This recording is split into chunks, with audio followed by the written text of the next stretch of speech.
Satyajit Singh, and we are on step 3 of our spending review methodology.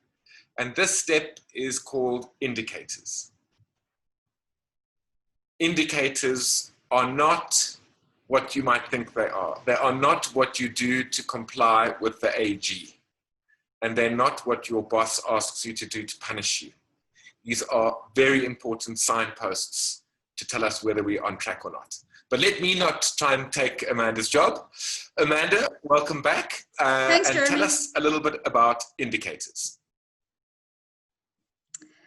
So the first thing is, yes, you're right. They're not about compliance, and we're not using the indicators in the spending review during an audit process or anything like that. We use indicators to help us analyze expenditure. And indicators fundamentally produce performance, administrative and administrative information that helps us combine, analyze expenditure later on to see whether we're doing the right things, whether we're on track, and so on. So as you said, indicators are signposts. They tell you how far you are and what your progress is on the road that you're traveling. So Amanda, can you explain to us what the different types of indicators are and how they link to the previous step? So you find indicators for every level of the log frame, and most Treasury officials have at least encountered output and outcome indicators. But you can have indicators that measure inputs, activities, outputs, outcomes, and impacts. And indeed, we use nearly all the levels of indicators in our analysis. But as a Treasury official, you should also be concerned about things like economy indicators and efficiency indicators and cost effectiveness. And often you get these what we call composite indicators by combining one or more elements of your log frame. So we know from Economics 101 that we measure efficiency by combining outputs and inputs. And so an efficiency indicator would show you effectively for every rand of government spending, how much of an output you get.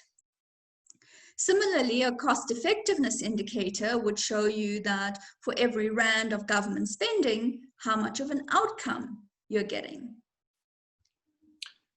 Great.